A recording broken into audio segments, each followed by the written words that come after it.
अल्लाह ताला तुम दोनों को चांद सा बेटा दे, दोनों की आंखों की ठंडक बनाए। बच्चे जब टीन एज में आते हैं बहुत सारे हार्मोनल एंड बॉडी चेंजेस से गुजरते हैं और वो चेंजेस उनको अपने आप में सुकड़ने पर मजबूर कर देते हैं। वो कम बोलते हैं। बहुत सारे टीन एज बॉयज जो हैं वो अपने कमरों में ज्यादा रहेंगे। बच्चे का जिस तरह से बिहेवियर चेंज है उस पर फादर एंड मदर रिएक्ट नहीं करें। बॉडी चेंजेस हो रही होती हैं, हेयर बिल्कुल, ग्रोथ है, ये तमाम चीजें हो रही होती हैं, तो उसकी वजह से वो खुद अभी उस चीज को समझ रहे होते हैं। हम अपनी एंग्जाइटी वो बच्चे पे ट्रांसफर कर रहे होते हैं। बच्चा देखें, बच्चे का मिजाज देखें, उतनी बात करें जितनी बात वो उस एक सिटिंग में बर्दाश्त कर सके। लड़कों में बहुत गुस्सा आ जाता है, आप जरा कोई सवाल दें तो तड़ाक से जवाब है। पहले तो ऐसे नहीं थे बदतमीज और तुम और लोगों के बच्चों को देखो और देखो तुम्हारे फादर किस तरह मुझसे बात करते हैं। क्या है, अल्लाह इतने बड़े बड़े हो गए और हक कर रहे हैं, but they crave for it. बहुत सारी ऐसी बुक्स मौजूद हैं जो लड़कों को स्पेशली गाइड करती हैं कि तहारत का, सफाई का, पाकीज़गी का ख्याल रख सकते हैं। मोहब्बत हो गई, फर्ज करें, मोहब्बत क्या इन्फैचुएशन कह लें, दीवाने देवदास हो गए। उनकी जो फीलिंग्स है ना उनको डिसमिस नहीं करें। नॉर्मल सी एक नेचुरल सी बात है कि जब आप ऑपोजिट जेंडर को देखते हैं आपके अंदर फीलिंग्स डेवलप होती हैं। ये फीलिंग्स डेवलप होना गुनाह नहीं है। बस पैसे कमाने हैं ना, हम कमा लेंगे, हम यूट्यूबर बन जाएंगे, टिकटॉकर बन जाएंगे, गेमर बन जाएंगे, ये स्कूल वूल क्या चक्कर है, ये नहीं पढ़ना। किसी ना किसी टाइम पर हमारी जो एफर्ट्स हैं उसका फल हमें जरूर मिलेगा। एज पेरेंट्स एकेडमिक स्टडीज का तो रूटीन बहुत डंडा लेके रखते हैं बिल्कुल कि अब पढ़ लो, अब ट्यूशन से आ गए, अब पढ़ने का, अब कल टेस्ट है, इसको रिवाइज करो। लेकिन नमाज की रूटीन में हम वो स्ट्रिक्टनेस नहीं दिखाते। अल्लाह ताला ने पेरेंट हमें इसीलिए बनाया है कि हम सब्र और ज़ब्त सीखें। आजकल गैजेट्स इतने आ गए हैं कि बच्चों के पास अपने अपने हैं, उसका गलत इस्तेमाल, लाइक पोर्नोग्राफी या दूसरी इस तरह की वीडियोस व्हिच आर इनअप्रोप्रिएट। आज के दौर का सबसे बड़ा चैलेंज है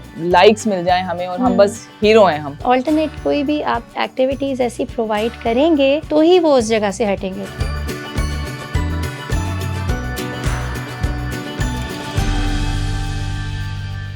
अल्लाह तुम्हें चांद सा बेटा दे, ये दुआ अक्सर कपल्स को दी जाती है ना। Well today I am going to add to this दुआ एंड कंप्लीटेड। अल्लाह ताला तुम दोनों को चांद सा बेटा दे और इसे पालने की हिकमत अता फरमाए और इसको तुम्हारी दोनों की आंखों की ठंडक बनाए। अगर आप भी किसी टीनेज बॉय के पेरेंट हैं तो प्लीज़ कहीं मत जाइएगा, क्योंकि आज हम इस पॉडकास्ट में बात करने वाले हैं कि ये लड़के हमारी बात क्यों नहीं सुनते और इतना गुस्सा क्यों करते हैं। Stay with us and don't forget to like and subscribe Momcast. Today we have with us a parenting and life coach, Ayman Tariq with us. She has been doing live shows in England and आज हम ऐमन से ये पूछेंगे कि क्या teenage boys की parenting इतनी मुश्किल है। अस्सलाम वालेकुम ऐमन। वालेकुम अस्सलाम। यमुना कैसी हैं आप? अल्लाह का शुक्र, आप कैसी हैं? अल्हम्दुलिल्लाह। ऐमन, मैं ये सोच रही थी कि हमें लगता है कि बॉयज़ को पेरेंटिंग करना बड़ा मुश्किल है और हमारी बस हो जाती है। तो I think we should start with कि जब लड़के टीन्स में आ रहे होते हैं तो उनमें क्या फिजिकल चेंजेस आ रहे होते हैं और वो क्या चीज़ें हैं जो पेरेंट्स को अवेयर होना चाहिए जिसके बारे में, so that we can help them in passing through this phase जो एक जिससे वो गुजरते हैं। अच्छा यमुना, आपने बहुत अच्छा क्वेश्चन किया है और ये क्वेश्चन और इसका जवाब जानना पेरेंट्स के लिए बहुत ज़रूरी है। मुझे ये महसूस होता है कि हम पेरेंट्स ऐसे देखते हैं कि बच्चे उनकी बात का जवाब नहीं दे रहे या उनकी बात पर गुस्सा कर रहे हैं और हमें बड़ा इंसल्टिंग फ़ील होता है और कभी कभी हम इस कन्फ्यूजन में भी चले जाते हैं कि कहीं बच्चे हमारे किसी डिप्रेशन का शिकार तो नहीं है, क्योंकि आजकल मेंटल हेल्थ पर भी बहुत ज़्यादा बात हो रही है। लेकिन ये मैं कहना चाहूँगी कि ये हमारे आज के दौर का या इस वक्त का कोई मसला नहीं है, बल्कि हमेशा से ऐसे ही है। बच्चे जब टीन एज में आते हैं और प्री टीन जब उनकी एज होती है, आगे बढ़ती है, तो वो बहुत सारे हार्मोनल एंड बॉडी चेंजेस से गुजरते हैं और वो चेंजेस उनको अपने आप में सुकड़ने पर मजबूर कर देते हैं, क्योंकि उस टाइम पर उनके अंदर बहुत ज़्यादा सेल्फ कॉन्शियसनेस होती है। वो अपने आप को सेल्फ एक्सप्लोर कर रहे होते हैं और स्पेशली उनकी नज़र और उनकी तवज्जो इस चीज़ के ऊपर ज़्यादा होती है कि उनके जो पेयर्स हैं, उनके जो फ्रेंड्स हैं, उनके जो पेरेंट्स हैं और उन इसके साथ ही खुसूसन जो अपोजिट जेंडर है वो किस तरह से उन्हें देख रही है, वो किस तरह से उन्हें डील कर रही है। कॉन्शियस बहुत ज़्यादा सेल्फ कॉन्शियसनेस उनमें होती है और उस वक्त उन्हें ये होता है कि अगर वो बात करेंगे, किसी के साथ मुलाकात करेंगे, सोशलाइज करेंगे, तो उस टाइम पर लोग उनको किस तरह से लेंगे, इसीलिए वो कम बोलते हैं, इसीलिए वो कम लोगों के सामने आना चाहते हैं। कभी आपने देखा होगा कि बहुत सारे टीनेज बॉयज़ जो हैं वो अपने कमरों में ज़्यादा रहेंगे या आप लोगों को मिलने के लिए बुलवाएंगी तो आपसे कहेंगे नहीं अभी हम बिज़ी हैं, या आप उनसे कोई सवाल करेंगी तो वो कह देंगे कि इट्स ओके, येस और नो वाले आंसर्स वो आपको देंगी। तो पेरेंट्स को परेशान होने की ज़रूरत नहीं है, क्योंकि जब हम परेशान होते हैं ना तो परेशान होकर हम फिर उस फ़र्द से, उस पर्सन से जिससे हम परेशान हो रहे हैं, उसके पीछे पड़ जाते हैं, उसके पास बार बार जाके उससे सवाल करते हैं और ये चीज़ उन्हें इरिटेट करती है। तो मुझे लगता है कि ये एक नॉर्मल फेज़ है जब आपका बच्चा डेवलप हो रहा होता है, खुसूसन एक लड़का, तो एक माँ और एक बाप को, और मैं ये ज़रूर कहूँगी कि उस टाइम पर बाप को माँ को समझाना चाहिए एंड फादर एंड मदर मिलकर इस चीज़ को डिसाइड करें कि वो फिज़िकल जो चेंजेस हैं या जो हार्मोनल चेंजेस हैं उन पर एकदम बच्चे का जिस तरह से बिहेवियर चेंज है उस पर रिएक्ट नहीं करें। एंड आई थिंक एमन जो आप बात कह रही हैं ना, तो फिजिकल चेंजेस में जो आप बात कह रही हैं ना कि short answers yes and no तक लिमिट हो जाते हैं, वो इससे भी है ना कि आवाज़ चेंज हो रही होती है, जी। पिंपल्स निकल रहे जी, होते हैं जी, लड़कों जी, के, जी। बॉडी चेंजेस हो रही होती जी, हैं, हेयर बिल्कुल, ग्रोथ है, ये तमाम बिल्कुल। चीज़ें हो रही होती हैं, तो उसकी वजह से वो खुद अभी उस चीज़ को समझ रहे होते हैं और हाँ। उसके बारे में मे बी शायद थोड़ा कॉन्शियस भी होते हैं, गिल्टी भी होते हैं, और उन्हें खुद यमुना मुझे समझ ये नहीं भी आ रही लगता है होती। कि जैसे बहुत सारे लोग हमारे यहाँ, हमारी इतनी ट्रेनिंग इस तरह नहीं हुई कि हमने बिल्कुल। बच्चों के साथ कैसे डील करना है। बिल्कुल। अब आपने आवाज़ क्रैक का एक तज़किरा किया है, जब बच्चों की आवाज़ क्रैक करती है ना और उनको हर आता जाता उनका रिलेटिव, उनके ददियाल वाले, ननियाल वाले या फ्रेंड्स बार-बार ये कहें उनसे कि तुम्हारी आवाज़ को क्या हो गया, पहले तो तुम बिल्कुल ठीक थे, बिल्कुल। तो वो पसंद करते हैं कि वो फिर खामोश हो हाँ। जाएँ। एंड एमन ये भी होता है कि बाज़ दफ़ा आपको पता होता है कि आवाज़ इसलिए चेंज हो रही है, तो हम मज़ाक उड़ाना शुरू हो जाते हैं, अरे जी। इस तरह के वर्ड्स हम यूज़ करते हैं कि बकरा और जी, इस तरह जी, की जी, आवाज़ जी, हो रही जी, है। मैंने जी। देखा, I have seen it in family कि लोग एग्ज़ैक्टली। मज़ाक उड़ाते हैं, इवन दो दे नो, लेकिन वो ये शायद अंडरस्टैंड नहीं कर रहे होते कि इस मज़ाक उड़ाने में उस बच्चे को क्या फ़ील हो रहा है। हाँ। और अभी आपने जो हस्बैंड एंड वाइफ की बात की ना, तो उसमें भी आई थिंक ये बहुत ज़रूरी है कि हम इस चीज़ को लेके एक इशू ना मचाएं, क्योंकि वो फिर ये होता है कि हम अपनी एंग्जाइटी जो है वो बच्चे पे ट्रांसफ़र कर रहे होते हैं कि जी। हमें एंग्जाइटी हो रही होती है कि ये अलूफ हो रहा है, ये हमसे बात नहीं कर एग्ज़ैक्टली, रहा, तो बिल्कुल। हमारी जो एंग्जाइटी और परेशानी होती है वो हम बच्चे पे ट्रांसफ़र कर रहे होते हैं। तो एज़ हस्बैंड एंड वाइफ हमारा बहुत इंपॉर्टेंट रोल है कि मैं अपने हस्बैंड को चेक करूँ कि कहाँ वो गलत कर रहे हैं और मैं जी। उनसे ये बात कम्युनिकेट करूँ, and in other case husbands, जी, फादर्स का बहुत बड़ा जी। रोल है कि वो माँओं को काम डाउन करें कि भाई छोड़ दो उसका तो इधर पीछा, कोई अच्छा, इतना आपने बड़ा ये भी मसला देखा नहीं है। होगा कि लड़के जो है ना वो फादर से ज़्यादा मदर से करीब होते हैं, क्योंकि हम्म। फादर्स अमूमन रिएक्ट ज़्यादा कर देते हैं, बिल्कुल। डांट देते हैं। तो एक माँ का काम ये है, एक बीवी का काम ये है कि वो अलहदा से जब टाइम हो, जब वो बिल्कुल। सामने हो तो आप खामोश रहें, थोड़ा बिल्कुल। अपने आप को भी काम डाउन रखें और अलहदा से आप जो है डिस्कस कर लें कि बिल्कुल। ये एक नॉर्मल प्रोसेस है। मुझे एज लगता है एज पेरेंट्स, इस चीज़ बिल्कुल। के लिए तैयार रहना चाहिए। बिल्कुल। जब आप माँ बाप बनते हैं ना, तो माँ बाप बनना दुआओं के बाद मुमकिन होता है। जिनके नहीं हो पाते वो भी जो है बार बार दुआ करते हैं, लेकिन जब वो बच्चा गोद में आ जाता है तो फिर हम समझते हैं, बस हम फॉर ग्रांटेड ले लेते हैं कि ठीक है हमें वो नेमत मिल गई, लेकिन असल काम जब शुरू होता है और फिर आपने अपने आप को, हम अमूमन पेरेंट बनने के बाद पेरेंटिंग सीखते हैं, लेकिन मुझे लगता है कि पेरेंट बनने से पहले आपने पेरेंटिंग सीखनी चाहिए और हमें अपने लोगों की, अपने बच्चों की इस तरह ट्रेनिंग करनी चाहिए कि शादी से पहले वो ये सीखें कि पेरेंट बनकर उन्होंने किस तरह से तरबियत करनी है। एमन क्या करें, because boys don't open up, तो what and how should we communicate, because अच्छा फिजिकल चेंजेस की तो हमने बात कर ली, जी। लेकिन इंटरनली भी अगर मैं तहारत की बात करूं बॉयज से हाँ। रिलेटेड, तो बहुत सी चीज़ें होती हैं विच दे आर गोइंग थ्रू, जी। और वो बाज़ दफ़ा पेरेंट्स को, स्पेशली मदर्स को नहीं पता होती, क्योंकि वो वैसे तो उस फेज से वो थोड़ी गुजरी, जी। वो फादर्स को पता होंगी या उनके बड़े भाइयों को पता होंगी। सो एज पेरेंट्स हम लड़कों से किस तरह कम्युनिकेट करें, उन्हें तहारत के मामलात किस तरह समझाएं कि विदाउट फीलिंग इंसल्टेड या गिल्टी, या जैसे शर्मिंदगी का फेज़ उन्हें ना हाँ। सहना पड़े, और वो खुद ही उनको वालदैन के थ्रू ये बात कम्युनिकेट हो जाए कि बेटे we know this and it's okay जी। And this is how you deal with it. तो वो किस तरह कम्युनिकेट करें? अच्छा, मुझे ये लगता है कि जिस दौर में हम मौजूद हैं ना और हम पेरेंटिंग कर रहे हैं, वो दौर बहुत चैलेंजिंग है। आप कुछ नहीं बताएँगे तो ये ना समझिए कि किसी को कुछ नहीं पता चलेगा। आपके बच्चे को जो 10 साल का है या 9 साल का, वो अगर गूगल करे तो उसको हर चीज़ पता चल सकती है। अगर वो किसी चीज़ पर प्रॉब्लम का या डिफ़िकल्टी का शिकार है और पेरेंट्स के पास जब आता है तो उनके पास वक़्त नहीं होता, वो अपनी और चीज़ों में उलझे होते हैं, तो वो दोबारा आपके पास नहीं आएगा। वो जाके गूगल करके मालूम कर लेगा। आप अगर ये चाहते हैं कि आपका बच्चे की पेरेंटिंग गूगल करे, तो वो भी कर सकता है। और अब तो आर्टिफ़िशियल इंटेलिजेंस भी है, अब तो चैट जीपीटी भी है, बहुत सारे और ज़राए हैं। तो अगर आप ही चाहते हैं कि अपने बच्चे के वालिदैन बने रहें, तो फिर इसके लिए ज़रूरी है तहम्मुल से, पहले तो आप रेडी हैं कि आपने इन चेंजेस को, आपके अंदर भी आए थे बहैसियत औरत या मर्द, हर एक के अंदर आते हैं, आपके बच्चे के अंदर भी आएंगे। दूसरी चीज़ ये कि इसको एकदम प्रॉब्लम ना बनाएं बच्चे के लिए। बच्चा हो सकता है कुछ चीज़ों में आपसे शाय फील करे, और ये बात मैं ज़रूर कहूँगी कि एक बच्चा और दूसरा बच्चा दो बिल्कुल अलग नेचर के होते हैं। अगर आपके 3 बच्चे हैं, हो सकता है कि 2 बेटे एक मिजाज के हों, तीसरा अलग मिजाज का हो। मैंने आपसे तज़किरा किया था कि एक बेटा अगर मुझसे डिस्कस करता है आके चीज़ें तो मैं उससे बहुत कंफर्टेबल हूँ, लेकिन दूसरा जब भी मैं उससे कोई ऐसा सेंसिटिव टॉपिक रेज़ करती हूँ या डिस्कस करना चाहती हूँ तो वो बिल्कुल बात नहीं करना चाहता, वो वहाँ से उठ जाता है कि ये चीज़ से उसको गुस्सा आता है। तो आप ये कोशिश करें कि ख़ुद पहले तो स्टडी करें, थोड़ा सा आप खुद जानें कि कौन से चेंजेस आते हैं और बच्चों का बिहेवियर कैसे चेंज होता है।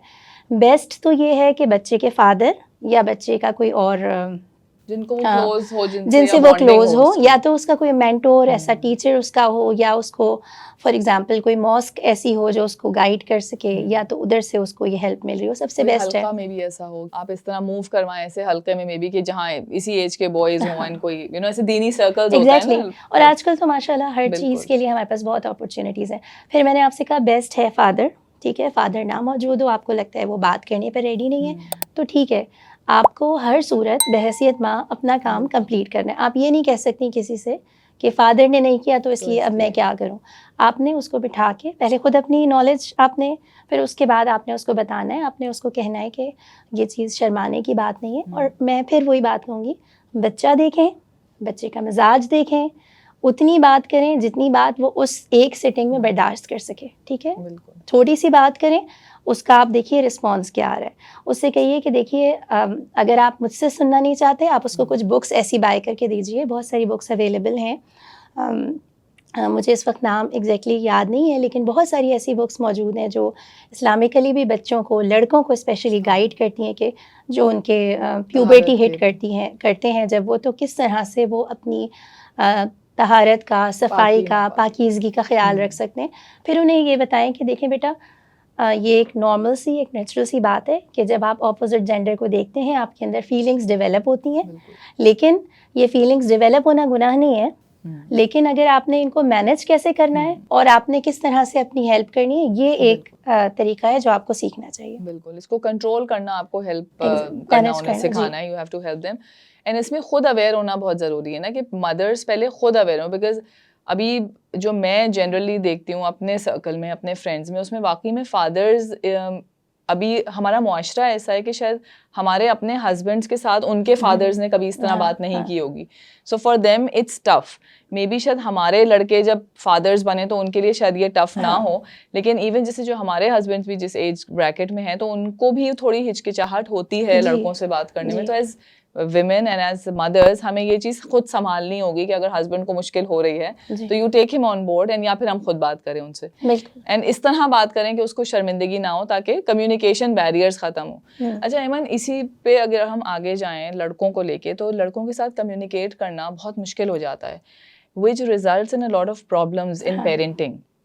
अगर हम पेरेंटिंग की तरफ आएँ तो उसमें जो हम देखते हैं सबसे बड़ा एक इशू जो है वो गुस्से का है, कि लड़कों में बहुत गुस्सा आ जाता है। आप ज़रा कोई सवाल दें तो तड़ाक से जवाब है, एंड मतलब हर वक्त there is always a rage in them.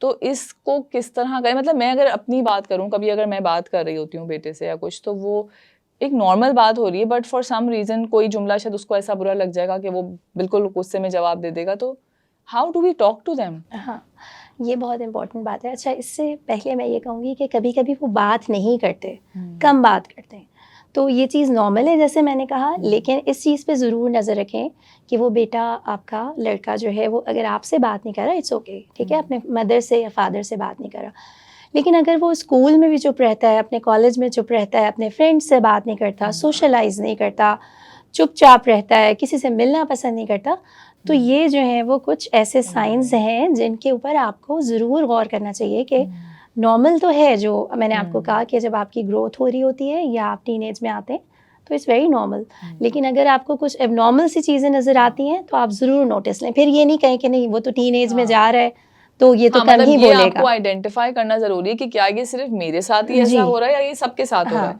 अगर आपके साथ हो रहा है तो मे बी ठीक है, वो आपसे नहीं बात करना चाह रहा है, it's okay, he has friends, but अगर फ्रेंड्स में भी वो यही हो रहा है तो फिर वो there something else, it's not just puberty, there is other thing क्योंकि कभी ऐसा होता है यमुना, आपके बच्चा आपसे बात नहीं कर रहा होता, लेकिन आप उसको देखते हैं वो किसी भी गैदरिंग में बैठा है, वो जो बात कर रहा होता है आप कहते हैं ये मेरा ही बच्चा है।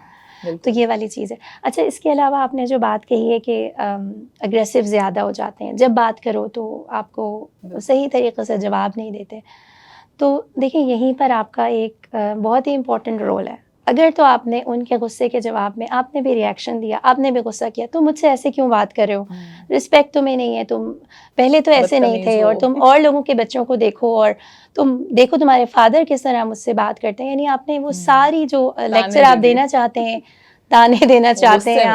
आप इधर उधर के मुकाबलेबाजी करना चाहते हैं, अगर आपने ये सारा अपना यही एटीट्यूड रखा ना और इसी तरह से बात की, तो आप यकीन करें कि आपका बेटा जो है ना आपके साथ बात करना पसंद नहीं करेगा।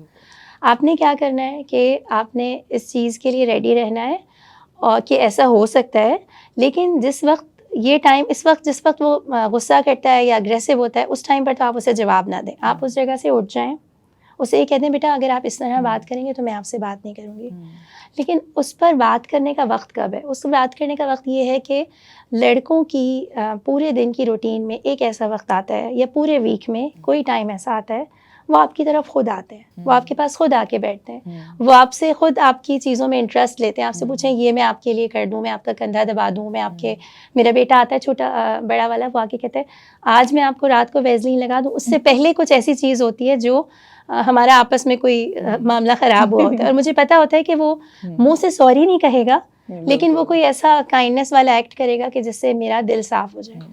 तो जिस वक्त भी वो आपकी तरफ आता है ना, खुद मुतवज्जो हो रहा है, वो वक्त आप अवेल करें। उस वक्त आप ये नहीं करें नहीं अभी मैं कुकिंग कर रही हूँ, अभी मैं क्लीनिंग कर रही हूँ, अभी मेरे कमरे से जाओ, अभी तो मुझे और इम्पॉर्टेंट मीटिंग है, ये वो सब आप सबको छोड़ दें। आपके लिए इस वक्त आपकी औलाद बहुत इंपॉर्टेंट है, स्पेशली जब वो टीन एज में, और आप उस वक्त उसे प्यार से बताएं बेटा जब आप मुझसे इस तरह बात करते हैं, चीख कर बात करते हैं या गुस्सा करते हैं, तो मैं बहुत हर्ट होती हूँ। तो आप कोशिश किया करें कि मुझसे जब भी बात करें तो थोड़ी सी अपनी टोन डाउन रखें और रिस्पेक्टफुली बात करें, मुझसे बात करें या अपने फादर से बात करें या किसी बड़े से। तो वक्त देखकर, या मैं ये ज़रूर कहूँगी कि जो मैं ख़ुद भी करती हूँ कि जब आपके टीन एज बेटे रात में सोने के लिए बिस्तर पे जाएं, ये ना सोचें कि वो बड़े हो गए, ये ना सोचें कि बस अब उसको ज़रूरत नहीं है।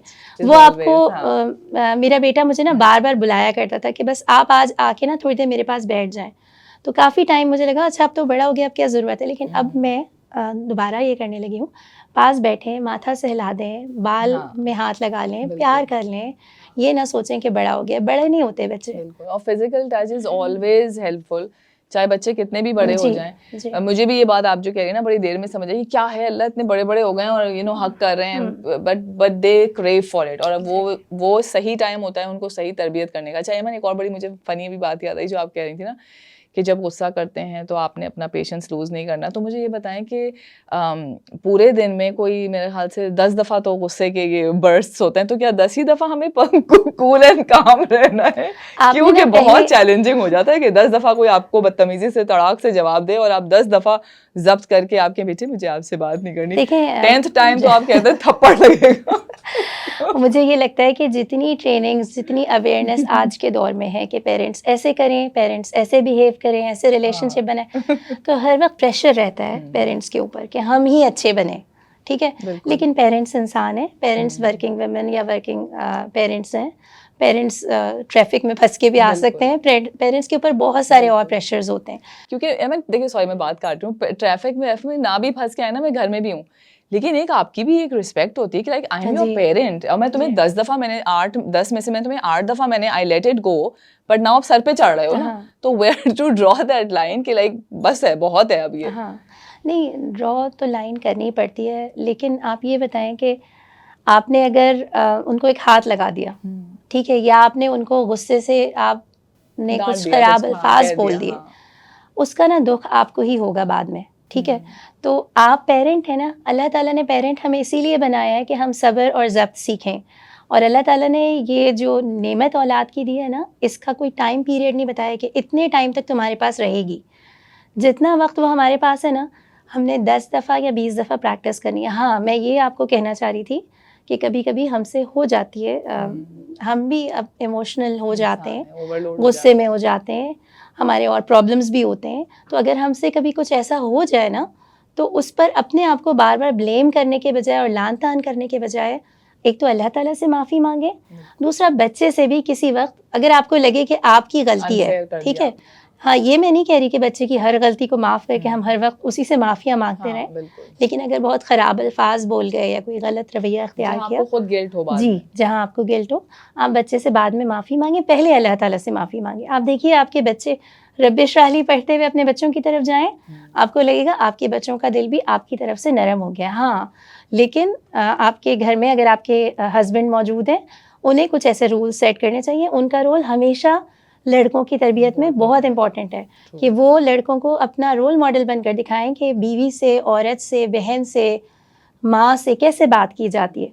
मुझे लगता है ये बहुत असरअंदाज होता है कि अगर फादर्स का एक रोल हो घर में और उनकी तरफ से एक रहनुमाई। सही।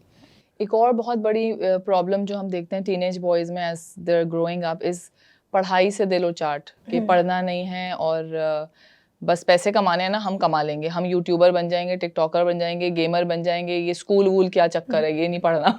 तो इसको कैसे एड्रेस करें या एक्स्ट्रा करिकुलर में इतने इन्वॉल्व्ड हो जाएँगे कि एकेडमिक्स बिल्कुल गिर जाएगी।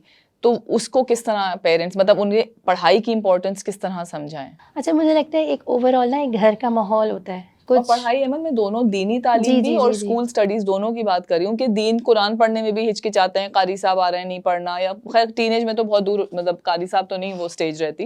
But I am just saying कि वो कुरान पढ़ना, नमाज़ पढ़ना and then school and studies वो थोड़ा उससे उचाट होने लगते हैं। अच्छा यमुना, मुझे लगता है ओवरऑल जो घर का माहौल होता है ना, वो बच्चे के ऊपर बहुत ज़्यादा इम्पैक्ट डालता है, चाहे आपको वो बच्चा उसके मुताबिक उस वक्त तब्दील होता हुआ नज़र ना आए। बच्चे गुस्से में भी आते हैं, कुछ बच्चे जो हैं आपको बहुत ज़्यादा टफ़ टाइम देते हैं, लेकिन आप ये यकीन अगर बहैसियत पेरेंट हम अपने दिल में रखें ना कि किसी ना किसी टाइम पर हमारी जो एफ़र्ट्स हैं या जो हमारे घर का माहौल है, वो उसका रिवॉर्ड हमें ज़रूर मिलेगा या उसका फल हमें ज़रूर मिलेगा। तो इस बात को मैं इसलिए आपके सामने बयान किया कि घर में ना एक डिसिप्लिन होना चाहिए, चाहे दीनी लिहाज से, दुनियावी लिहाज से। यानी ये तो हमें बहैसियत मुसलमान समझ ही आता है ना कि ना हमने दुनिया की तरफ बिल्कुल एक तरफ हो जाना है, ना ही दीन की तरफ, यानी बैलेंस लेकर चलना है। ठीक है, अब ये एतदाल में आपकी पढ़ाई भी होगी, आपकी प्रोडक्टिव, क्योंकि बहैसियत मुसलमान एक मुसलमान को कवी मोमिन भी होना है, यानी उसको अपनी हेल्थ का भी ख्याल रखना है, अपनी प्रोडक्टिविटी का भी ख्याल रखना है, स्पोर्ट्स में भी आगे जाना है, अपने इमोशंस का भी ध्यान रखना है। तो मुझे लगता है ओवरऑल एक ऐसा माहौल बनाना चाहिए जिसमें डिसिप्लिन सबसे इम्पॉर्टेंट हो। ये नहीं हो कि अच्छा ये प्लान पेरेंट्स ने किया, नहीं हुआ कोई बात नहीं, छोड़ दो, कोई मसला नहीं है। आज मस्जिद जाना था, चलो कोई बात नहीं, कल चले जाएंगे। पढ़ाई करनी थी, अच्छा कोई बात नहीं, चलो ठीक है बाद में कर रूटीन लेंगे। एक रूटीन, एक डिसिप्लिन अगर आप अपने बच्चों को दे देना, और उस डिसिप्लिन में हर चीज़ आएगी, दीन भी आएगी, दुनिया भी आएगी, प्रोडक्टिविटी भी आएगी।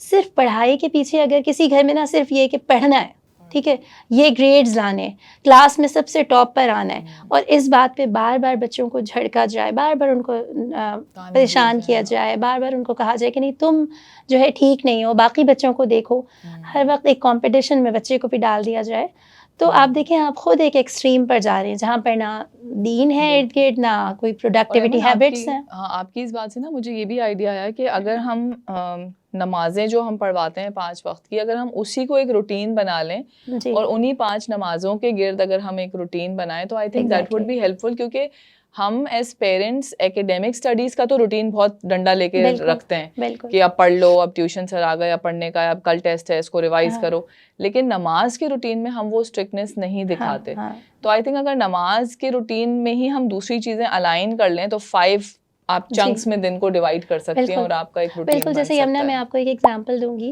कि आप बैलेंस करना चाहते हैं ना, तो आप कभी ये नहीं कह सकते कि दुनिया में कोई भी काम अगर आप करना चाहते हैं ना, तो आप ये नहीं कह सकते हैं कि नहीं मैं ये कर नहीं सका, ये रीज़न था, वो रीज़न था। आप कोशिश कर सकते हैं। तो मैं आपको ये बताना चाहूँगी कि जैसे हमने एज़ अ फैमिली एक रूटीन ये बनाया है कि हमने इशा का टाइम इशा हमने मस्जिद में ही पढ़नी है, सब ने मिलकर, ठीक है। अब अगर वो मस्जिद में पढ़नी है ना, वो कोई ऐसा मैजिक नहीं है कि वो खुद ब खुद हो जाएगा या वो बहुत आसान है या वो हमेशा होगा। उसके लिए ना आपने कोशिश ये करनी है, आपके बच्चों का होमवर्क भी होगा, आपके बच्चों के क्लब्स भी होंगे, आपके बच्चों को खाना-पीना भी होगा, घर के काम भी होंगे। तो एक मदर और फादर को टीम के तौर पर चलना पड़ेगा। अगर आप टीम नहीं बनेंगे, अगर एक मदर जो है वो लगी हुई है, एक फादर अपने आप को जो है वो ड्रैग करे, तो कभी भी कोई चीज़ पॉसिबल नहीं हो सकती। फिर उसके अकॉर्डिंग आपने रूटीन बनाना। आपने रात 8 बजे अगर घर से निकलना है, उसके लिए आपको अपने बच्चों को पहले ही बता देना होगा। मुझे एक चीज़ बहुत इंपॉर्टेंट लगती है, हम अपने बच्चों को ना जो चाहते हैं वो क्लियरली बताएं उनसे नाराज़ होने से पहले। यानी हम क्लियरली बताते नहीं हैं कि ये हाँ। काम करना है, ये इस तरह होना है, मेरी ये एक्सपेक्टेशंस हैं, और नाराज़ पहले हो जाते हैं, क्योंकि जब वो नहीं करते तो हम नाराज़ होते हैं कि हमने ये सोचा था, ये हो गया। बिल्कुल। तो मुझे लगता है कि डिसिप्लिन ज़रूर दें, एज अ टीम काम करें, और साथ में ये कि इस चीज़ के लिए रेडी रहें कि परफेक्शनिज्म अगर हाँ। आपके अंदर होगा ना, कि आप सोचेंगी कि हर दिन एक जैसा हो, बिल्कुल। कभी भी बच्चे गुस्सा ऊंच ना नीच करें, हो सकती बच्चे मेरे ऐसे आइडियल हों। तो मैंने ऐसे बच्चे भी देखे हैं कि जिनके पेरेंट्स ये मिसालें देते थे कि हमारा बच्चा तो ऐसा बच्चा है जिसने कभी मुड़ के जवाब नहीं दिया, हमारा बच्चा तो ऐसा बच्चा है, कभी उसका ऐसा नहीं हुआ कि कोई हाँ। सेकंड उसका ग्रेड भी आ गया हो। यानी लोगों के ये जो कॉम्पिटिशन्स होते हैं बिल्कुल, आपस में। लेकिन फिर मैंने देखा कि वो बच्चे जब उनकी अपनी मर्जी हुई ना, जब वो टीन एज में आए, तो वो बच्चे बहुत बुरे तरीके से अपने पेरेंट्स से पीछे हट गए। आई थिंक एज पेरेंट्स हमें रियलिस्टिक एक्सपेक्टेशंस रखनी चाहिए जी। बच्चों से, क्योंकि हम भी एज अ ह्यूमन बीइंग अगर देखें, not as a parent, as a human being भी देखें, तो हम भी कभी रोज एक से नहीं होते, हमारे हाँ भी जी। मूड स्विंग्स होते हैं, हमें भी it's a good day and bad day होता है। Exactly. कोशिश हमें ये करनी चाहिए कि जैसे मोमिन का अगला दिन उसके पिछले दिन से बेहतर होना चाहिए, वो हमें एफर्ट जरूर करना चाहिए, लेकिन रियलिस्टिक एक्सपेक्टेशंस अपने बच्चों से रखनी चाहिए। और ये बहुत अच्छी आपकी मुझे बात लगी कि नाराज होने से पहले हम पहले उन्हें ये तो बताएं कि भाई ये नहीं होगा तो मैं नाराज होंगी। जैसे पर्चे में बताते हैं ना कि ये पासिंग क्राइटेरिया है, या 30 नंबर पे आप फेल हैं या जस्ट पास हैं, तो बच्चा फिर एटलीस्ट उसको बेयर मिनिमम को तो टच करने की कोशिश करता है ना। तो जब हमने वो स्टैंडर्ड्स बताए ही नहीं है पहले कि ये this is what is expected of you, and as a Muslim this is expected of you, कि पेरेंट्स के साथ, वालिदैन के साथ क्या रवैया रखना है, रिश्तेदारों के साथ क्या रखना है, तो तब तक उन्हें पता कैसे चलेगा कि भाई इस बार तक मुझे रीच करना है। तो ये बहुत जरूरी है। और यमुना, जब आप ऐसे जुमले बार बार सुनने लगे ना अपने बच्चों से, तो अलर्ट हो जाना चाहिए कि अभी तो आप ठीक थी, अभी तो आप ठीक थे, आपको क्या हो गया अचानक। हाँ। और आपसे तो बात ही नहीं करनी चाहिए, क्योंकि आप कभी गुस्से में होते हैं, कभी आप आराम से बिल्कुल ठीक बैठे होते हैं। जब ये सुनने लगे ना, आपको लगता है कि आपको लगना चाहिए कि हाँ कोई प्रॉब्लम है, और मैं मूडी नहीं होना चाहिए पेरेंट्स हाँ, ओपन माइंड के साथ, खुले दिमाग के साथ हमें अपने बच्चों की हर बात को समझना चाहिए। जैसे आप कही थी ना कि रात में अगर आते हैं तो आप उस वक्त वो दोबारा से वो ताने ना शुरू हो गए कि आ गए मेरे पास, तुम कर ली तुमने बदतमीजी, अब शर्म आ गई कुछ तुम्हें। ये हमें अम्मा के जो स्पेशल ताने होते हैं ना, ये इससे गुरेज करें और एड्रेस द प्रॉब्लम जिसे कहते हैं ना, कि उस पे आए। अच्छा अमन, अभी हम मसलों पे ही बात करें कि एक तो एंगर हो गया, दूसरा भी हमने ये इस पे बात कर ली कि कम्युनिकेट नहीं करते और बैलेंस नहीं रख पाते एकेडमिक्स एंड उस पे। दूसरा है कि भाई रेजिंग हार्मोन्स हैं, ऑपोजिट सेक्स की तरफ अट्रैक्शन है, पसंद आ गई कोई कोलीग या कोई दोस्त स्कूल में, अब मोहब्बत हो गई, फ़र्ज़ करें, मोहब्बत क्या इन्फैचुएशन कह लें, अब पढ़ाई लिखाई गई और बस एक वो भी फेज़ आता है ना कि बस दीवाने देवदास हो गए। तो ऐसे स्टेज में पेरेंट्स इस मामले को किस तरह हैंडल करें कि अगर लड़के को किसी से अट्रैक्शन हो गई है, कोई पसंद आ गई है, and according to him he serious about her, तो इस तरह के मसाइल में पेरेंट्स किस तरह मैच्योरिटी दिखाएं और क्या करें? इसमें सबसे पहली चीज़ ये कि उनकी जो फीलिंग्स है ना, उनको डिसमिस नहीं करें। ये ना कहें कि, और ये ना समझें कि आप कोई फरिश्ता थे और उधर जन्नत में ही रहते थे, और आपके बच्चे जो है ना वो कोई ऐसी जगह पर रहते हैं या कुछ इस तरह से आपके सामने बिहेव करते हैं कि जो आई थिंक एज पेरेंट्स हम अपनी भी फीलिंग्स को और इमोशंस को एड्रेस करें कि हम किससे गुजर रहे हैं, क्या हमें फील हो रहा है, ताकि हम अपने बच्चे से सही तरीके से फिर बात कर सकें। अब वो ज़माना नहीं है कि हम अपने दिल में ही रखे रहें और दिल में रख के ही दफन हो जाएं। अब जो है वो बच्चे वर्बली उन चीज़ों को एक्सप्रेस करते हैं, और वो इमोशंस हमें बताते हैं जिन इमोशंस का हमने कभी सुना भी नहीं था ना। ठीक है, तो मुझे ये लगता है कि अगर ऐसा हो जाता है तो हमें ये पता है ना, ऐसा होना एक्सपेक्टेड है। ऐसा हार्मोनल चेंजेस या बच्चे के फिजिकल चेंजेस या attraction towards opposite sex, it's very normal. ठीक है, अब आपने क्या करना है, आपने इन चीज़ों के ऊपर फोकस करना है, क्योंकि हो सकता है कि अगर वो ज़्यादा बच्चा उस चीज़ में इन्वॉल्व हो, लड़का है तो लड़की की तरफ या लड़की है तो लड़के की तरफ ज़्यादा इन्वॉल्व होंगे, तो वो अपनी पढ़ाई से इंटरेस्ट नहीं लेंगे, फ़ोन पे बहुत ज़्यादा टाइम गुजारेंगे, पेरेंट्स की बात नहीं सुनेंगे, और उनका जो टाइम वो पेरेंट्स को दिया करते थे या पढ़ाई को, वो टाइम अब दूसरे पर्सन को देंगे। तो सबसे ज़्यादा तो पेरेंट्स को यही मसला शुरू हो जाता है कि ये टाइम हमें नहीं मिल रहा। नेक्स्ट हम गैजेट के मसले पे आएंगे, कहीं मत जाएगा, इसके बाद गैजेट की कहानी है। जी बिल्कुल। तो आपने क्या करना है कि तहम्मुल के साथ उनकी, एक तो मैंने कहा ना, फीलिंग्स को डिसमिस नहीं करना। फिर आपने, वो आपको कुछ बताना चाहते हैं कि मुझे फलां अच्छी लगती है या अच्छा लगता है, सुनते रहें। सुनने में आप ना खर्च होंगे, ना सुनने से आपको कोई फ़र्क पड़ेगा। आप सुनना सुन भी एक लें, आर्ट है आप एक, सुन लें इस चीज़ को। बिल्कुल और मैं ये तज़किरा करूँगी कि जो जिस तरह से पाकिस्तानी मीडिया पे बहुत सारे ड्रामाज़, बहुत सारे ऐसे शोज़ दिखाए जाते हैं जिनके अंदर इस चीज़ को प्रोमोट किया जा रहा है बहुत ज़्यादा कि टीनेज लव हो, और लव हो लेकिन आपस में रिश्ता ना बंधे। हो। रिश्ता बनने पर बहुत ज़्यादा बातें की जाती हैं, लेकिन रिलेशनशिप्स को प्रमोट किया जा रहा है। तो ज़ाहिर बात है ये सब चीज़ें बच्चे बिल्कुल देख उसको रहे हैं। आइडियलाइज हाँ, करने लगी। वैसे तो ये कि ये एक नॉर्मल जज़्बा है और हमेशा से दुनिया में होता बिल्कुल आ रहा है, लेकिन अब चीज़ ये है कि उसके लिए फ्रीडम बहुत ज़्यादा मिल गई है और एक्सेप्टेंस बहुत ज़्यादा हो एक्सेप्टेंस गई है। एक्चुअली क्रिएट हो तो गई है। लोग बिल्कुल उसको समझते हैं कि ये होना ही चाहिए। अगर बिल्कुल हमने ना ऐसा रिलेशनशिप बनाया तो हम कुछ ऑड लगेंगे। एक्चुअली एमन, ये भी हम पीयर प्रेशर पर भी आएंगे कि टीनेज बॉयज के लिए ये भी एक पीयर प्रेशर जी, है जी। To have a relationship exactly, with a girl and exactly. Someone. बिल्कुल। तो मैंने जैसे आपको कहा कि आप किसी वक़्त जब कोई वक़्त आपको ऐसा लगे, जिस वक़्त आपका बच्चा इंतहाई किसी के साथ इन्वॉल्व है, और आप बिल्कुल उसी वक़्त आके या तो उस लड़की की बुराइयाँ बताएँ या उसके मुस्तक़बिल का बताएँ कि तुम्हारा क्या होगा, तुम तो ना पढ़ सकोगे, ना लिख सकोगे। बिल्कुल आप यकीन करें बच्चे को ना आपसे ही नफ़रत हो जाएगी, क्योंकि जिस चीज़ में वो इतना इन्वॉल्व है उस चीज़ को आप बुरा भला कह रहे हैं। आप उसकी मोहब्बत या जो भी उसकी पसंद है बिल्कुल उसको आप, ठीक है, सही है, मैं अंडरस्टैंड है। करती हूँ कि आप इस तरह फ़ील कर रहे हैं, सही है, लेकिन बेटा टाइम है, कुछ वक़्त ऐसा आएगा कि आप अपने इन गोल्स पे फ़ोकस करें और फिर उसके बाद आगे जाकर आप अगर चाहेंगे तो मैं जैसे आप अगर रिश्ता लेकर जाना चाह रहे हैं, मुझे लगता है इसमें ना इससे पहले हम बहुत सारे मसले मसाइल के बारे में इतना टू मच सोचने लगते हैं कि हमारी पसंद की फ़ैमिली नहीं है, अच्छा ये तो वैसी फ़ैमिली है जिसमें हम कभी भी ना जाएँ, फिर हमारे बच्चे का ये छूट जाएगा। हम ना उन सारी चीज़ों की वजह से अपने बच्चे से अपना ताल्लुक़ इतना बिगाड़ लेते हैं कि आपको पता ही है कि बच्चों में आजकल सुसाइड रेट बहुत ज़्यादा है, बच्चे आजकल घर छोड़ के भाग रहे हैं, बिल्कुल बच्चे जो हैं वो रिबेलियस हो जाते हैं, बच्चे आपसे ही अपना रिलेशन ख़त्म करके उस रिलेशन के पीछे भाग जाते हैं। बिल्कुल तहम्मुल और सब्र बहुत बड़ी चीज़ है, बहुत बड़े 2 टूल्स हैं पेरेंट्स के लिए कि ये एक फ़ेज़ है।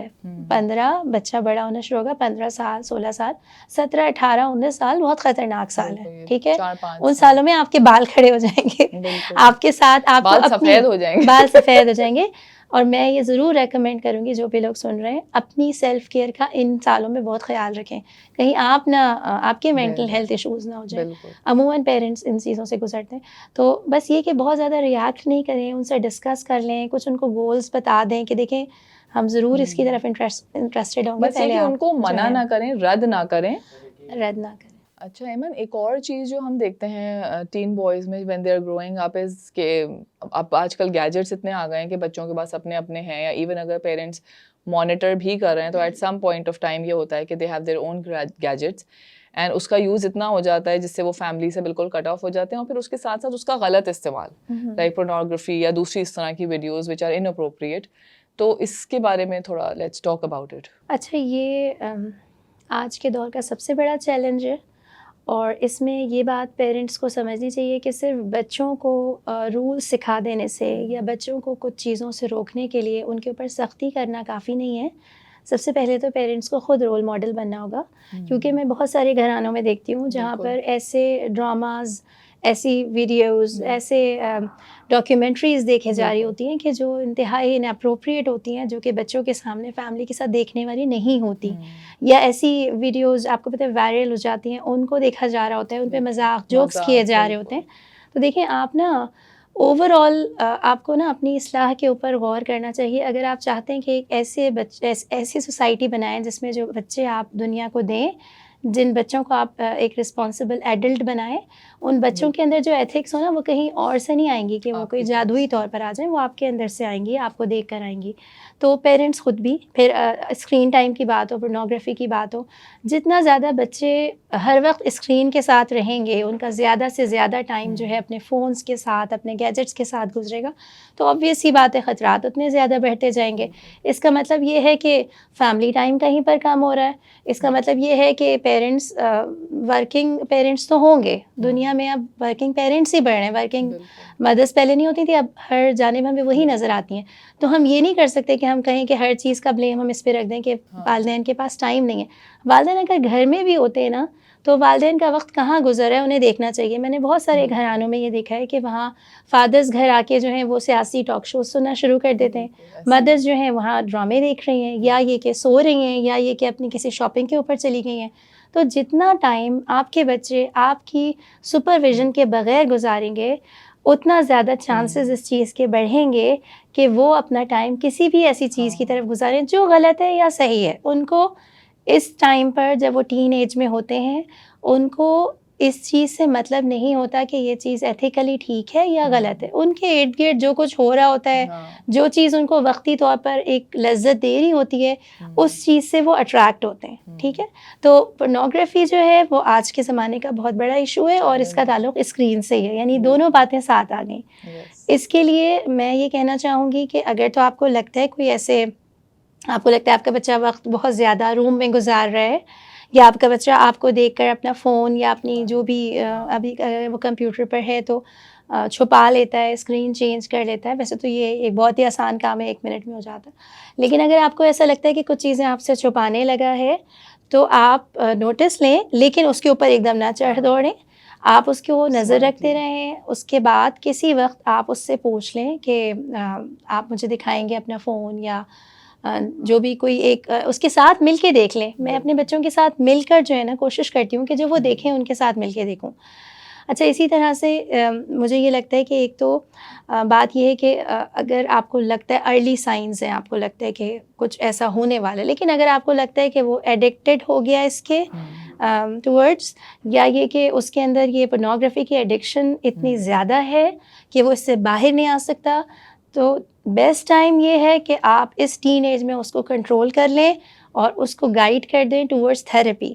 अगर आपने नहीं गाइड किया, आपके बच्चे को आगे जाके वो शादी नहीं करना चाहेगा, या अगर कर भी लेगा तो वो उस शादी के बाद अपने एक और दूसरे पर्सन की, दूसरे एडल्ट की ज़िंदगी को ख़राब करेगा।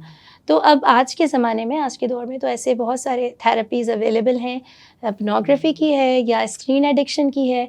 आप ज़रूर कंसल्ट करें, क्योंकि सम टाइम ऐसा होता है हम इतना डर जाते हैं ना, अगर हमारे ऊपर अचानक से किसी दिन हमें ये बात पता चलती है कि हमारा बच्चा इस चीज़ में इन्वॉल्व है, कि हम उसके बाद या तो हम शौक में आके कुछ बात नहीं करना चाहते, या अगर बात करते हैं तो वो उलट बात कर देते हैं, या अपने आप को या उलट बात कर लेते हैं। अब मैं आपसे ये कहूँगी यमुना कि एकदम सारे गैजेट्स ले लेना, पाबंदियाँ लगा देना, मिलना छोड़ना छुड़वा देना, उससे नहीं मसला हल होता। आप ज़रा सा एक बच्चे को जो रास्ता मिलता है वो दोबारा उसी की तरफ जाता है।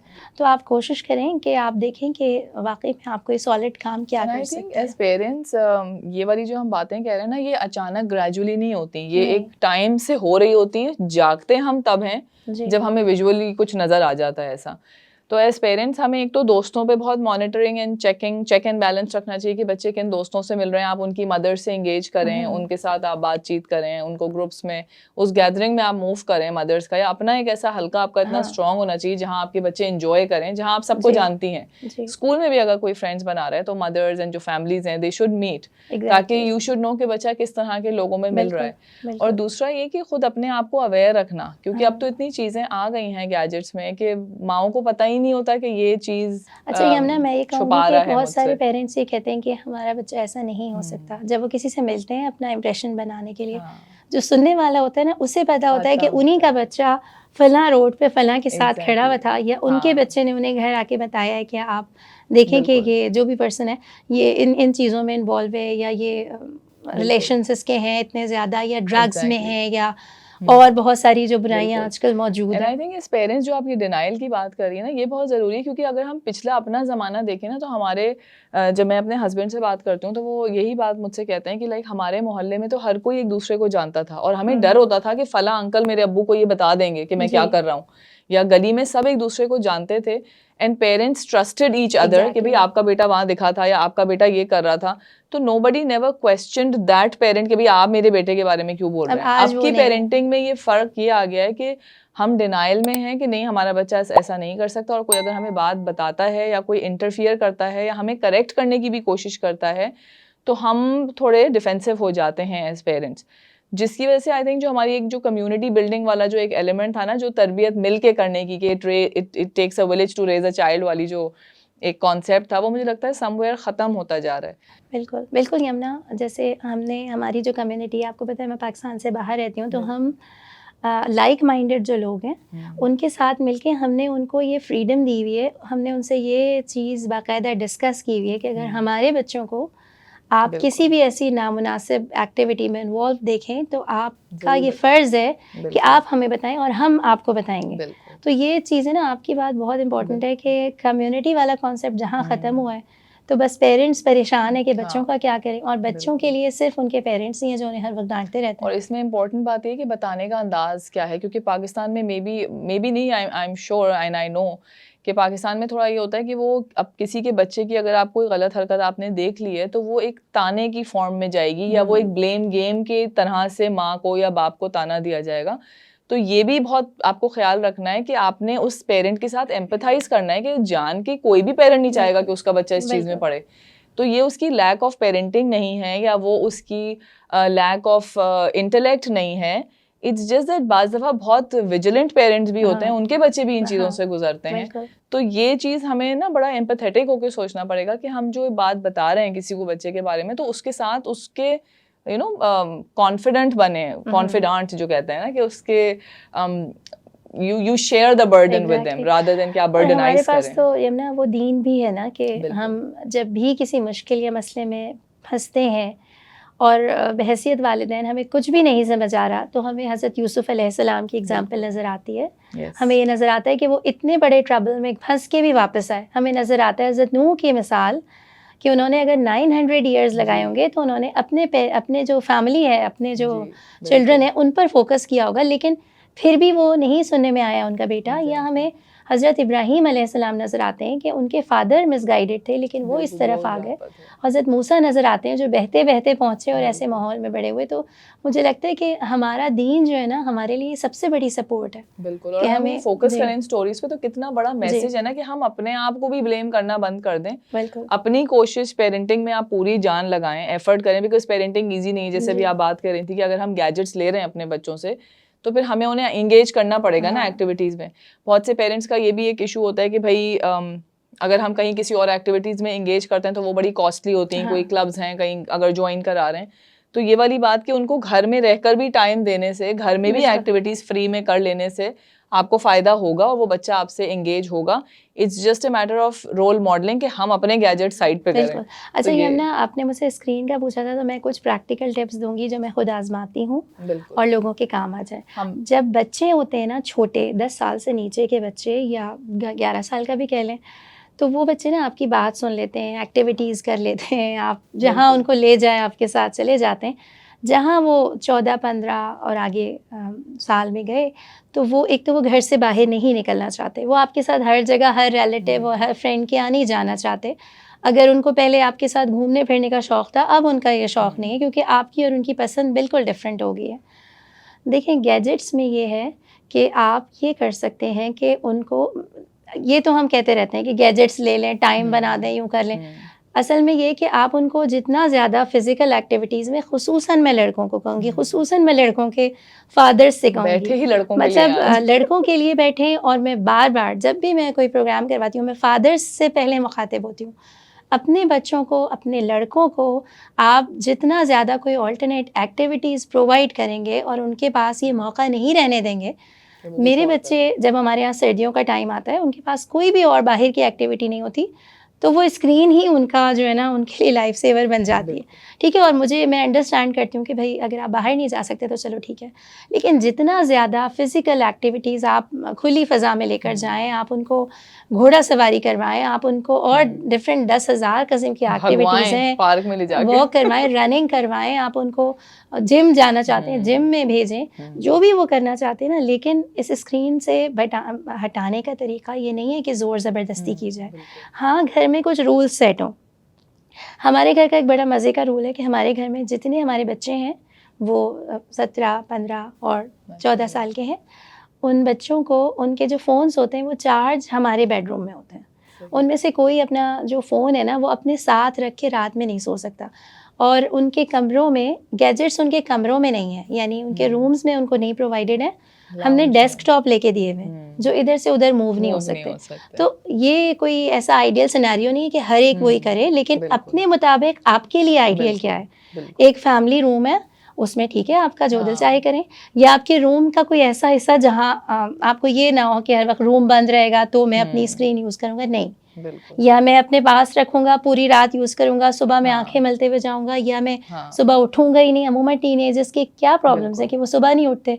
क्यों नहीं उठते? क्योंकि वो पूरी रात फ़ोन पर होते हैं। बिल्कुल। तो आपके अपने मुताबिक, मैंने तो अपनी मिसाल दे दी आपको कि वो चाहे वो रोएँ या धोएँ, उन्होंने हमारे कमरे में अपने हाँ, हैंड ओवर करके जाने। अभी हम सेटिंग बाउंड्रीज पर भी आएंगे और एमन से पूछेंगे कि जी। How do we set boundaries and at the same time independence के साथ हम हाँ। बाउंड्रीज कैसे सेट कर सकते हैं। आज का जो दौर है इसमें Facebook, Instagram, TikTok and you know selfies and it's all about के बस लाइक एंड यू नो बस लाइक्स मिल जाएं हमें और हम बस हीरो हैं हम। तो इस फेक दौर में जो एक नार्सिसिज्म का कल्चर और एक इंडिविजुअलिज्म का कल्चर है कि बस मैं और मेरी दुनिया, और ये अम्मा तो पता नहीं क्यों आ गए हमारे बीच में, क्योंकि उनको जो एक इंस्टेंट ग्रेटिफिकेशन और लाइक्स जो उन्हें सोशल मीडिया से मिल जाते हैं, पेरेंट्स जब उनको एक रियलिटी चेक देते हैं और असली दुनिया में लाने की कोशिश करते हैं तो वो बिदक जाते हैं और कहते हैं भाई आप निकले यहाँ से, क्यों आ गए आप हमारे बीच में, हम अपनी एक फैंटेसी वर्ल्ड में रह रहे हैं, आप जाएं यहाँ से। तो इसमें किस तरह डील करें सोशल मीडिया को, क्योंकि आप उसको रोक तो सकते नहीं हैं, they are part of social media, उसको आप लिमिट कर सकते हैं, बट हाउ? लिमिट भी मैंने आपको कहा एक एज तक कर सकते हैं। तो मतलब मैं भी वो बातें करूँगी जो बातें लोगों को लगे कि हाँ हकीकत में मुमकिन है, अदरवाइज़ तो आप बहुत दफ़ा आपके लिए मुश्किल हो जाता है। तो फैंटेसी वर्ल्ड से भी खींच के लाने के लिए आपने उनको कोई ना कोई ऑल्टरनेट कोई भी आप एक्टिविटीज़ ऐसी प्रोवाइड करेंगे तो ही वो उस जगह से हटेंगे, ठीक है। और दूसरी बात मैं आपको ये भी कहूँगी कि कुछ चीज़ें ना हमें स्लोली एंड ग्रेजुअली करते रहना चाहिए। इसीलिए ना कि बच्चे के पैदा होने के बाद से तरबियत का काम शुरू हो जाता है। वो काम जो आप 10 साल से पहले कर सकते हैं, अगर आपने उन चीज़ों पे फोकस नहीं किया तो आपको आफ्टर 10 इयर्स आपको कर तो फिर भी लेंगे, क्योंकि कभी भी नाउमीदी या मायूसी नहीं होनी चाहिए, लेकिन आपको ना बहुत ज़्यादा स्ट्रगल करनी पड़ेगी, बहुत एफर्ट डालनी पड़ेगी। और अभी आपकी बात से ना मुझे ख्याल आया कि अगर हम गर्ल्स की बात करें, गर्ल्स पे इंशाल्लाह हम बात करेंगे किसी दिन, पर जैसे हम गर्ल्स के लिबास को लेके ना कि हम उन्हें छोटे में तो सब कुछ पहनने देते हैं और जैसे ही वो प्यूबर्टी हिट करती हैं 6-7 में आती हैं हम कहते हैं दुपट्टे शलवारें कवर कर लो। तो इसी तरह लड़कों के साथ भी यही है कि ये जो अभी हम बात कर रहे थे ना कि हार्ट ब्रेक्स की, कि कोई बच्ची पसंद आ गई या मोरल वैल्यूज़ हैं या तहारत हैं, ये तमाम चीज़ें 3 से पहले स्टार्ट हो जानी चाहिए कि आप you start talking to them. वो एक जो काउंसलिंग है कि बच्चे किस तरह की जो है वो हमारा घराना कैसा है, या हम किस तरह के लोग एक्सेप्ट करते हैं, या क्या हमारी वैल्यूज़ एंड प्रिंसिपल्स हैं, जब वो बच्चों को बचपन से पता होंगी कि ये मेरी अम्मा अब्बा को या फैमिली में मेरी एक्सेप्टेबल है, ये दीन में ये एक्सेप्टेबल है, या अल्लाह ताला को ये बात पसंद है, तो फिर शायद जब वो लड़की भी चूज़ कर लेंगे तो वो उसी दायरे में रह के चूज़ करेंगे। जब वो सोशल मीडिया भी यूज़ करेंगे तो वो उसी दायरे में रह के यूज़ करेंगे। तो ये तरबियत बहुत पहले आ जाती है एज पेरेंट्स, नॉट जस्ट कि जब टीन्स शुरू हैं तो आप अलर्ट हो जाएं। एग्जैक्टली आप सही कह रही हो, और तरबियत बहुत ज़रूरी है। लेकिन आपने जो ये बात की है ना सेल्फ लव वाली, नार्सिसिज्म वाली, ये ऐसी चीज़ें, मतलब आप बच्चों से सुनते हैं ना कि आपने ब्रांडेड क्लोथ्स बनाने हैं, या आपने ये नहीं देखना कि अगर आपके पास कोई पॉकेट मनी मौजूद है तो आपने उसमें से कोई चैरिटी देनी है, बस आपने अपने ऊपर खर्च करना है। बल्कि अब मैं ये चीज़ भी देख रही हूँ कि घरों के अपने अंदर, यानी आप फैमिली मेंबर्स में भी होने लगा है कि बच्चे कहने लगे कि अच्छा ये तो मेरी मनी है, अच्छा ये तो मेरी, मम्मा वापस करें, हाँ ये तो मेरी चीज़ है। मतलब इसमें किसी किस्म की मुरवत का जो हम देखा करते थे ना, मतलब अब वो एलिमेंट्स इतने गायब होने लगे, इतने मिसिंग हैं कि हम अपने दिल में हर्ट होते हैं ना। हमें ये लगता है हम शायद किसी और ही दुनिया के लोग हैं, और आजकल के बच्चे ऐसे हैं। तो आपका कहना तो ठीक है, ये चीज़ें हमें बहुत ज़्यादा नज़र आ रही हैं और घरों में हम बार बार बोलते भी रहते हैं, लेकिन अभी हम इंशाल्लाह सॉल्यूशंस की तरफ आएंगे और हम डिस्कस करेंगे कि किस तरह पेरेंट्स, मैं बार बार, मुझे लगता है जो सुनने वाले लोग होंगे वो कहेंगे फिर सारी जिम्मेदारी पेरेंट्स पे डाल दी, लेकिन पेरेंट्स को हर वक्त अपने आप को, मैंने कहा, लानता नहीं करनी है, लेकिन उन्होंने ही रोल मॉडल बनना है, क्योंकि उसके अलावा जो है ना फिर हमारे पास नहीं, हम सॉल्यूशंस पे आ गए, हमारे नहीं वाले हम आ गए सॉल्यूशंस पे, आवाज शुरू हो जाए, क्योंकि इस वाले सेगमेंट का आई एम श्योर सारे पेरेंट्स को they are waiting for it, कि how to address these challenges और क्या स्ट्रैटेजीज हैं, क्या टिप्स हैं? अच्छा यमुना, इसमें ये कि मैं आपसे फिर वही कह रही हूँ, जो बात हम चाहते हैं ना उसको हमें वर्बली क्लियरली कम्युनिकेट करना होता है, हमने रास्ता बना कर देना होता है, बच्चे उस रास्ते पर चलते हैं। हमने अगर गुस्सा और अग्रेशन दिखाना है और सिर्फ उनसे एक्सपेक्टेशंस, दिल में एक्सपेक्टेशंस रख के उनसे फिर तवक्को रखनी है तो फ़ायदा नहीं है। अब जैसे अगर आप कहती हैं कि सेल्फ़ लव बहुत ज़्यादा बढ़ गई है या बच्चे अपने में लगे रहते हैं, हम ना कुछ तरीके बनाए, जैसे बच्चों के साथ डिस्कस कर लें कि देखिए हमारे फ़लाँ रिलेटिव्स हैं या कुछ हमारे ऐसे फैमिली फ्रेंड्स हैं जिनके घर में कुछ फाइनेंशियली जो इश्यूज़ फेस कर रहे हैं, तो हम कुछ अमाउंट जो है वो उनको दिया करेंगे। उसके लिए ज़रूरी है कि सब कंट्रीब्यूट करें, या कोई ऐसा कॉज़ है जिस कॉज़ के लिए बहुत सारे आजकल ऐसे लोग, ऐसी ऑर्गेनाइजेशन एनजीओज़ काम कर रही हैं कि जो किसी भी ह्यूमैनिटेरियन कॉज़ में इन्वॉल्व हैं, आप बच्चों को उसकी तरफ मुतवज्जो करें। तो मुझे लगता है डिस्कशंस घर में ऐसी होनी चाहिए कि जिससे बच्चों को भी ये महसूस हो कि सिर्फ हम नहीं हैं, हमारे अलावा दुनिया में और लोग भी हैं। घरों में होने वाली फैमिली मीटिंग्स, घरों में होने वाली फैमिली सिटिंग्स, डिनर टाइम या जो भी टाइम आप एक होते हैं साथ, उसमें जो गुफ्तगू होती है ना, वो आपके बच्चों का जहन बनाती है। और स्पेशली लड़कों को, लड़कियों को तो फिर भी हम जी, घर के कामों में जी, इसमें इन्वॉल्व जी। कर लेते हैं, लड़कों को इन्वॉल्व करना कि हाँ, कोई घर में अगर मेहमान आया है हाँ, तो उससे किस तरह ग्रीट हाँ, करना है, हाँ, या जैसे भी हम प्री डिस्कशन में बात कर रहे थे कि अगर किसी का ताज़ियत करनी है तो लड़कों को, बच्चों को ये सिखाना है कि किस जी, तरह बात करनी है, बिल्कुल। ये बहुत ज़रूरी बिल्कुल, है। ये बहुत ज़रूरी है। जैसे हमारे दीन में भी है ना कि जो पेरेंट्स दुनिया से चले भी जाएँ तो उनके जो दोस्त अहबाब हैं उनके साथ अच्छे तरीके से करना है। बिल्कुल। तो मुझे लगता है कि ये चीज़ ना मुझे बहुत मेरे दिल से बड़ी करीब है ये चीज़, कि बच्चों को ना ये सिखाया जाए, एहसन अमल कहते हैं एहसन हम। अमल बच्चों को ये सिखाया जाए कि फॉर एग्ज़ाम्पल किसी के यहाँ मेहमान बहुत ज़्यादा आते हैं, यहाँ पाकिस्तान में तो बहुत ज़्यादा ट्रेंड है, लेकिन बाहर के मुल्कों में भी सोशल लाइफ बहुत ज़्यादा है, लोगों के सोशल सपोर्ट सर्कल बड़े-बड़े। तो ऐसा होता है कि हमारे यहाँ मेहमान जैसे बहुत ज़्यादा आते हैं, और जब मेहमान घर में आएगा तो टाइम आपका लगेगा, आपको अपनी जगह ऑफ़र करनी पड़ेगी। तो हमने एक रूल ये बनाया हुआ है कि हम अपनी बच्चों की तरबियत के लिए ना मेहमान ज़्यादा बुलाते हैं। वो मेहमान सिर्फ रैंडमली अपने सोशल सर्कल को बढ़ाने के लिए नहीं बुलाते, उससे पहले बच्चों से ये डिस्कस करते हैं कि अपने रूम्स देने होंगे, ठीक है? अपना बिस्तर देना होगा, या ये कि ये लाज़मी मेक श्योर करते हैं कि जब मेहमान आए, नहीं ज़रूरी कि आप सारा वक्त मेहमान के साथ बैठें, ठीक है? जैसे बेटे हैं, बेटों के ऊपर मैं ज़्यादा बात करूँगी कि अगर मर्द औरतें अलहदा बैठ रहे हैं, आपको ज़रूरी नहीं आप सारा वक्त अंकल्स के साथ बैठे, आपने लेकिन आके बैठना है। शुरू में आपने उनसे पानी का पूछना है, आपने उनसे खाना अगर सर्व करना है, आपको बेसिक एटिकेट्स आप सिखाएं, और आप ये करें कि कुछ जुमले या कुछ सवाल अपने बच्चों को ना फीड कर दें कि ये बातें आप पूछ सकते हैं, क्योंकि ना बच्चों को आजकल, क्योंकि कोविड के बाद से आप देखिए स्पेशली बच्चों की सोशल स्किल्स जो है ना वो ख़त्म होती जा रही हैं। उन्हें नहीं समझ आता किसी के सामने बैठे हैं वो क्या बात करें, सारा वक्त तो वो स्क्रीन को देखते हैं। अब उन्हें तो नहीं पता फेशियल एक्सप्रेशंस किसी के क्या कह और रहे हैं। उनको कोई फ़र्क भी नहीं पड़ता। जैसे मैं अगर देखती हूँ ना, कभी बैठे होते हैं और मुझे एंग्ज़ायटी शुरू हो जाती है कि अल्लाह खामोशी, कोई बोल क्यों नहीं रहा, कोई कन्वर्सेशन स्टार्ट क्यों नहीं कर रहा, एंड देयर ओके, मुँह देख तो रहे हमें उन्हें ना हैं। सिखाना पड़ेगा कि ये बात आप कर सकते हैं, ये हाल-चाल आप पूछ सकते हैं, इस तरह से उनको भी आसानी हो जाएगी ना। इसी तरह से यानी मौत का टाइम है या खुशी का टाइम, ये 2 बहुत इम्पोर्टेंट टाइम है और ये बच्चों की तरबियत में बहुत इम्पोर्टेंट किरदार अदा करते हैं।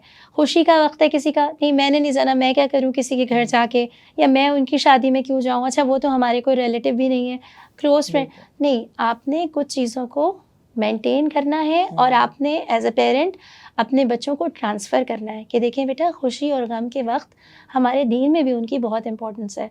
तो जिस तरह मैंने आपसे कहा कि खुशी के वक्त में क्या करना चाहिए, ये बच्चों को कुछ 1-2 चीज़ें बता दें कि आप अगर अपनी हैसियत के मुताबिक कोई गिफ्ट दे सकते हैं, या आप किसी से ये मालूम कर सकते हैं उनको किस चीज़ की ज़रूरत है, आप उससे हेल्प कर दें। गम का वक्त है तो गम के वक्त में आपने साथ रहना है, आपने छोड़ना नहीं है, और आपने किसी को तकलीफ़ भी नहीं देनी।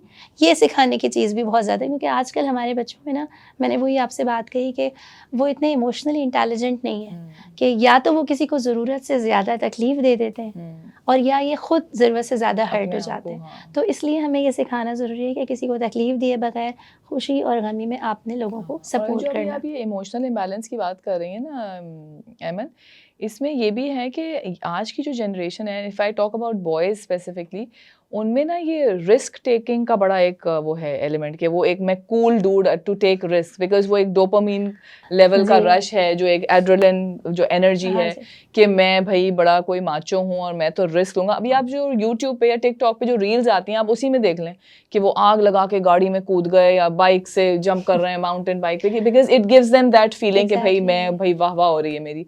सेकेंडली एक उनके अंदर नॉवेल्टी का ना, कि कुछ हट के कुछ अलग करने का एक जज़्बा, कि जो किसी ने ना किया हो, कि भई वहाँ से यहाँ कूद जाओ, या you know something that that gives them that feeling of adrenaline. और तीसरा पीयर रिलेशनशिप्स, कि जो दोस्तों की वैलिडेशन है दैट इज़ अबव ऑल। एक सर्टेन एज में आके अम्मा-अब्बा साइड पे हो जाते हैं और दोस्तों की वैलिडेशन है कि मुझे मेरे दोस्त एक्सेप्ट करें।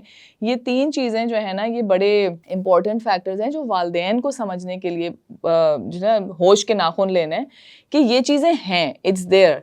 It's these 3 things, risk taking, novelty and peer relationships, जो उनको बहुत मैटर करती हैं। तो इन 3 चीज़ों को आप रद्द ना करें, उनको साथ लेके किसी ना किसी तरह फुसला आगे के बढ़ें, आगे बढ़ें। आपको अच्छा, मैं फ्रेंड्स से शुरू करूँगी। जो पीयर प्रेशर होता है, सही है, ये ना हम पेरेंट्स नहीं समझते। हमें नहीं पता होता कि बच्चा घर से, हालाँकि हम खुद भी घर से बाहर जाते हैं, हाँ, हम खुद भी उस फेज़ से गुज़रे होते हैं।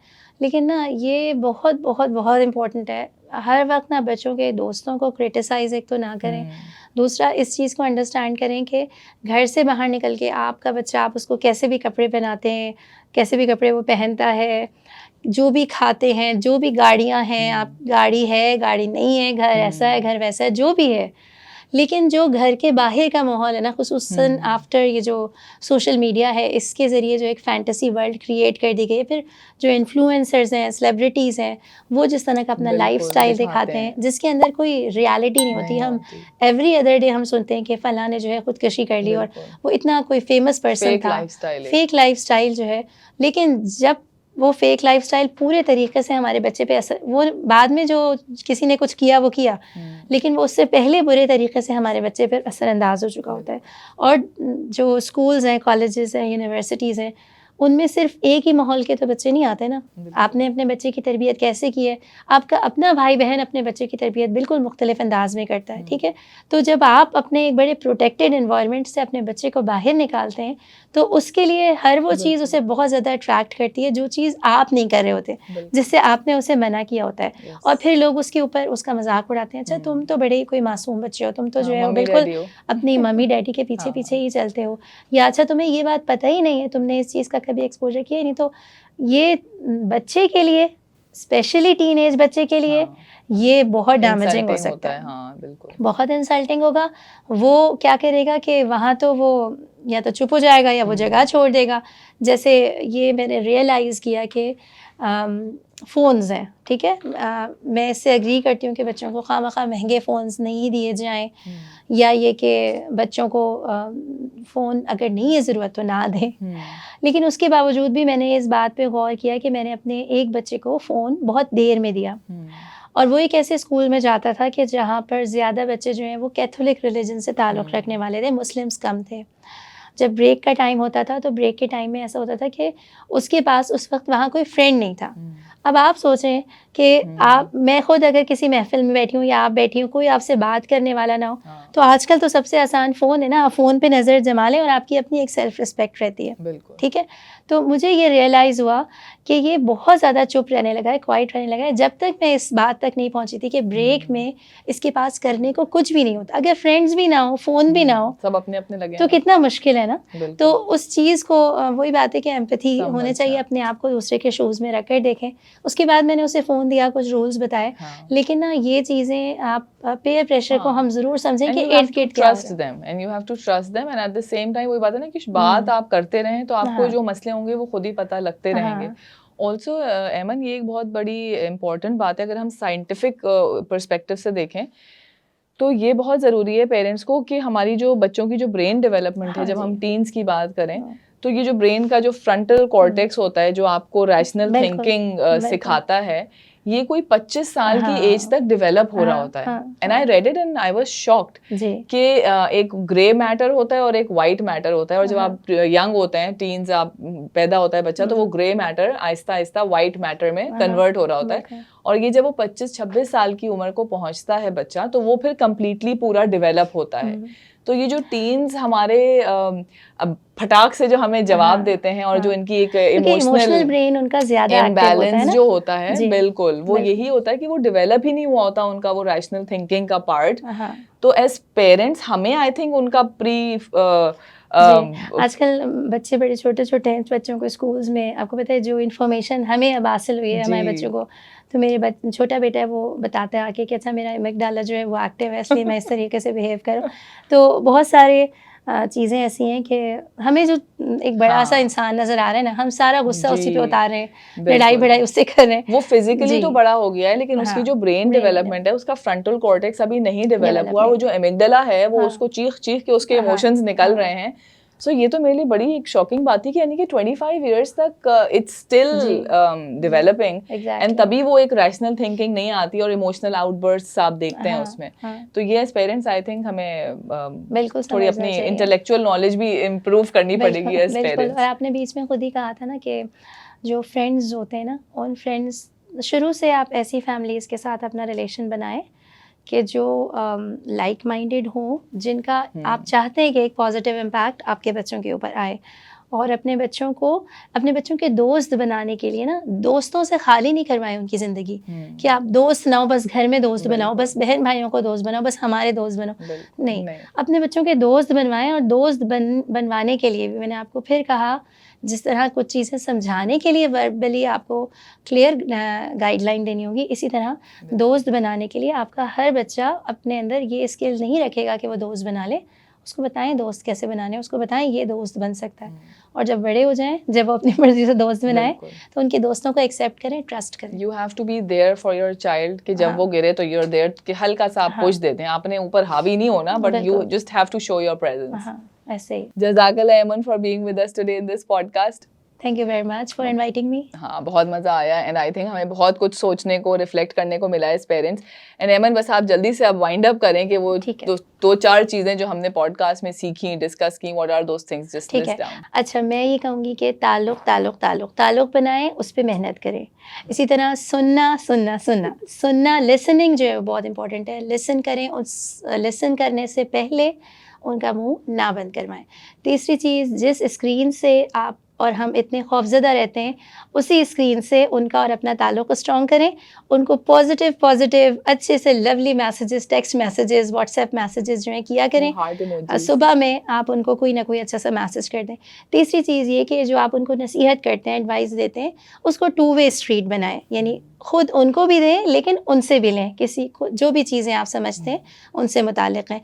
और आखिरी बात ये है कि मियाँ बीवी मिलकर एक टीम के तौर पर काम करें. फादर्स जो इस बात को सुन रहे हैं, वो ये समझकर सुने कि ये पूरी पॉडकास्ट उनके लिए है. मदर्स तो सुनती हैं और अक्सर अपनी ग्रूमिंग की, अपनी तरबियत की कोशिश करती हैं. फादर्स का रोल लड़कों की तरबियत में इतना इम्पॉर्टेंट है कि जितनी इम्पॉर्टेंट कोई चीज़ नहीं है. Thank you so much, Eman, once again for this lovely checklist. मॉमकास्ट पे आके आपको कैसा लगा एमन, प्लीज शेयर. एंड आप व्यूअर्स को कोई मैसेज देना चाहें तो the camera is all yours. Momcast viewers, आप लोग मॉमकास्ट देखते रहिए और साथ साथ रहिए. मॉमकास्ट की टीम आपके लिए हमेशा कोई अच्छे, इंटरेस्टिंग, अछूते टॉपिक के जिनकी आपको अपनी ज़िंदगी के लिए ज़रूरत है, जिन मसाइल से आप गुजरते हैं, उन मसाइल का आप हल चाहते हैं, मॉमकास्ट में उसी पर बात की जाती है. तो ये मॉमकास्ट मेरे लिए भी एक बहुत अच्छा प्लेटफॉर्म है और मुझे बहुत अच्छा लगा, और आपके लिए भी यकीनन ये एक आपकी ज़िंदगी में खूबसूरत इजाफा होगा. I hope you enjoyed the podcast as much as I did, and I hope कि आपको कुछ सीखने को मिला होगा, आपने कुछ रिफ्लेक्ट किया होगा, एंड आई होप कि थोड़ी सी हेल्प होगी आपको अपने बॉयज़ को पेरेंट करने में. बस मुझे आपसे एक बात कहनी है कि आपने घबराना नहीं है. Don't forget to hit the bell icon, like and subscribe Momcast. अपना बहुत ख्याल रखिएगा. Take care. अल्लाह हाफिज़.